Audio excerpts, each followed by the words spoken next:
તાજેતરમાં થોડા સમય પહેલાં જ ઠાકોર સમાજ દ્વારા એક બંધારણ જાહેર કરવામાં આવ્યું હતું અને તેમાં ચોખ્ખા શબ્દોમાં લખવામાં આવ્યું હતું કે જે કોઈ પણ આ બંધારણનું ઉલ્લંઘન કરશે તેને સમાજ બહાર મૂકવામાં આવશે.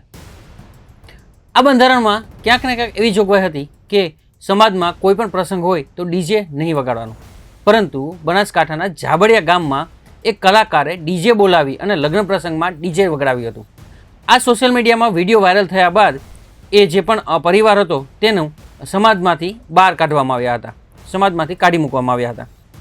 આ બધા વિવાદ વચ્ચે હાલ ઠાકોર સમાજના એક આગેવાન અને ઠાકોર સમાજના એક કલાકાર ગબ્બર ઠાકોરનો એક ઓડિયો વાયરલ થયો છે. તો આ ઓડિયોમાં શું વાત કરવામાં આવી છે અને હાલ આ ઓડિયો સોશિયલ મીડિયામાં કેમ ઝડપી વાયરલ થઈ રહ્યો છે, વિગતે જાણીએ આ વિડીયોમાં. નમસ્કાર, આપ જોઈ રહ્યા છો બેનિફિટ ન્યૂઝ અને હું છું મહેશ. હાજી નમસ્કાર જી. ગબ્બર ઠાકોર બોલું. રાયકણજી બોલ્યા? હોય.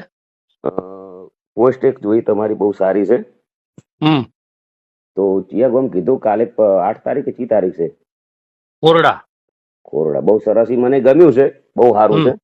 તો એમાં જો ને તો નિર્ણય કમ્પ્લીટ હરખો રાખજો. જો કે મને પૂછ્યા વગર જેવું ડિસિઝન લઈને એમને કરી દીધું ને બહાર, તો એવી રીતના પરફેક્ટ ડિસિઝન રાખજો. એક હંગાત એમાં તો ભાઈ વાત એવી છે, મારી વાત તમે પેલા વપરો, પછી તમે કહો, તમારી વાત બધી વપરવાનો. મને જે પૂછ્યા વગર ડાયરેક્ટ ડિસિઝન લઈ લીધું ને, તો ગોમ જે આયોજન કરી ભેળા કરીને એમને 12 મહિના માટે સમાજ બાદ કરી દેજો. તો બધા માટે નિયમ હરખો રહે. તમે સમજ્યા વાત ને? મને કોઈ વાંધો નથી સમાજ બાદ તમે કર્યા, કોઈ પ્રોબ્લેમ નથી. પણ બંધારણનું એક સારું પાલન થાય, બહુ આગળ થાય. ને પત્રિકા ને તમે વાંચી અને જે આપણે બંધારણ છે ને પત્રિકા, તમે કદાચ હું નહીં ભણેલો હોય પણ તમે એ પત્રિકા આખી વાંચીને વાપરજો, એના અંદર શું ઉલ્લંઘન કરેલું છે. કદાચ મારી ભૂલથી તમે મારા અંગત દંડ કર્યો, આપણે સ્વીકારવા તૈયાર છીએ સમાજ બાદ. એક વ્યવહારિક દ્રષ્ટિએ વાત છે, બરાબર? પણ સાચું કરજો એમ. કાલ ઉઠીને ફેર સમાજ ઉછી પબ્લિક રાજી થાય, જનતા રાજી થાય, એવું ના થાય એમ. જો તમે બોલો જે કેવું કહો. આ જે કોરડાનો છે ને, એ કોરડાની ગ્રામ સમિતિ એ નક્કી કરી વાત છે. અને એની અંદર જે બંધારણ સમિતિમાં નથી. એટલે શું કરવાના છે, શું હે?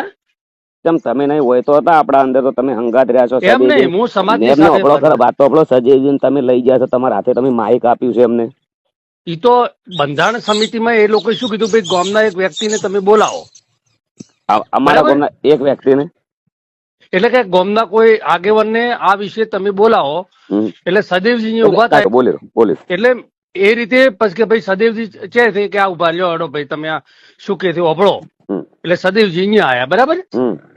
હવે આ જે સમિતિ છે ને, એ બંધારણ સમિતિ છે ને, એ નક્કી એ જ બધું કામ કરે છે. આના વિશે બધાની ચર્ચા વિચારણા કરી અને એ જે કરે છે એને અમારે ફોલો કરવાનો, પછી એનાથી અમારે વિશેષ અમારી કોઈ જવાબદારી નહીં. હું બોલું હવે? હા બોલો. ફોલો કરો પણ પરફેક્ટ કરજો એમ. જે મને પૂછ્યા વગર ડાયરેક્ટ નિર્ણય લઈ લીધું છે, તો ગામને જે મીટિંગ કરો ને એનું આયોજન એવું કરજો કે જે હોમે ગુનેગાર છે એને કોઈ પૂછવામાં ના આવે, સીધા સમાજ બહાર કરી દેજો એમ. એમને વગાડ્યું, મેં ડીજે વગાડ્યું છે અને એમને બી વગાડ્યું છે, મેં બી લાઈવ કર્યું છે, તો એમને બી લાઈવ થશે જ. એટલા માટે મીટિંગ થતી છે ને, એટલે મને ગમ્યું છે આર્યું. મેં તમને ફોન કેમ કર્યો? મેં ફોન એમને તો કર્યો ના હોય. મેં તમને કીધું કે મને ગમ્યું છે, મારા હંગા જે થયું રેડી થયું છે, ખોટું નથી થયું. તમે રાઈટ છો, બધા બહુ સારું કર્યું છે. અને કદાચ કોઈ ડીજે વગાડ્યું હોય તો મામૂલી ભૂલ છે, એના માટે આટલી મોટી સજાયું ના હોય. કોઈ બી વિચારો, ગમે તે લાખો કાર્ય હારા કરેલા છે ઓલરેડી. એટલે થોડી તમારા અંદર વડીલ છો, તમારી ઉંમર કેટલી છે? આ તો ગોળના 2, 3, 4 વ્યક્તિઓની પર્સનલ દુશ્મની છે.